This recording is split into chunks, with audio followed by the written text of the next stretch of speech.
저는 마당 없는 집에서 풍산개를 키우는 죄로 하루에 3시간 정도 산책을 하고 있습니다. 얼마 전까지만 해도 하루에 적어도 2시간, 많으면 3시간 정도 산책을 하니 힘들어서 근력 운동을 할 수가 없어 라고 생각했습니다. 실제로 초저녁부터 굉장히 피곤하게 느껴졌는데요. 8시면 잤고 늦어도 9시에는 잠자리에 들었습니다.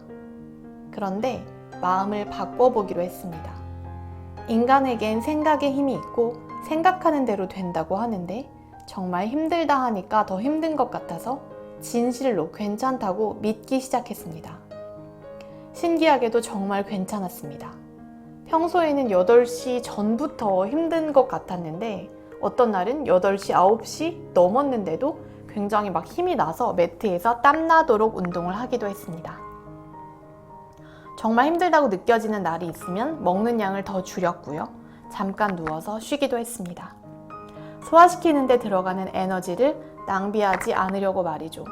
소화시키는 데 굉장히 많은 에너지가 들어간다고 합니다. 그래서 먹는 양이 많으면 그만큼 노화가 된다고 합니다.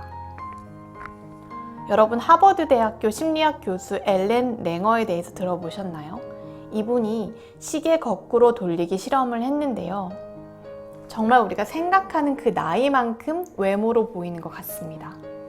연구 내용은 75세에서 80세 노인들을 20년 전의 상황을 설정해 놓고 일주일간 살아보게 하는 것이었습니다. 목적은 연구팀이 설정해 놓은 20년 전인 1959년으로 되돌아가서 마치 그 과거가 현재인 것처럼 살도록 유도한 뒤에 그들의 몸이 더 젊은 상태로 되돌아가는지 알아보고자 한 것입니다. 연구팀은 한적한 동네의 수도원에다 일주일간 20년 전의 상황을 재현했는데 참가자들에게 20년 전으로 돌아가서 자기소개서를 쓰고 그때의 사진과 예전의 물건을 가져오라고 요청했습니다. 수도원에는 흑백 텔레비전과 당시 유행하던 TV 프로그램과 매거진, 그때 유행하던 광고와 노래, 엘비스 프레슬리가 유행했다고 하더라고요. 그리고 라디오 프로그램 등 그때 이제 연구팀이 할 수 있는 여러 가지 것들을 당시의 상황으로 재현을 했습니다. 실험 참가자들은 실험을 하는 동안 보다 더 적극적이 되었으며 일주일이 채 다 되기도 전에 의존적인 모습이 독립적이 되었다고 합니다. 실험 후에는 청력과 기억력 향상, 체중이 1.5kg 정도 향상이 되었는데 대부분 좋은 경우였다고 하고요.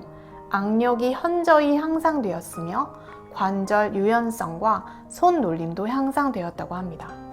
또 연구 끝 무렵과 시작할 때 참가자들의 사진을 연구와 전혀 상관이 없는 그리고 연구의 목적을 모르는 제3자들에게 보여주었을 때 그 사람들은 참가자 전원이 연구 말미에 훨씬 더 젊어 보인다고 답했다고 합니다. 실제로 제 친구 한 명은 자신이 10년 정도는 젊어 보인다고 생각을 하고 있고 1일 1식을 해요. 거의 대부분. 근데 정말 10년 그 이상 어려 보입니다. 우리들은 생각보다 가능성이 훨씬 큰 존재인데 거기에다 제약을 더 씌워서 스스로를 나약하게 만들고 있다는 생각이 들었습니다.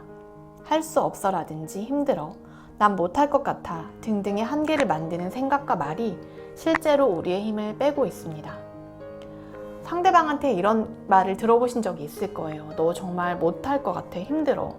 이런 말을 들었을 때는 그런 말에 전혀 영향을 받지 않는 사람이면 괜찮지만 조금이라도 영향을 받는 사람이면 그런 말에 의해서 힘이 빠지는 그런 경험을 하신 적이 있을 겁니다. 할 수 있고 될 수 있다는 말은 많은 것이 가능하다는 생각으로 이어지고 정말 힘이 솟구치게 하고 그런 가능한 현실을 만들어낸다고 생각합니다. 또한 한계 짓는 생각은 두려움과 불안이라는 감정을 만들어내고 가능하다는 생각은 열정과 창조력을 느끼게 합니다. 무엇이든지 믿는 그대로 될 것입니다.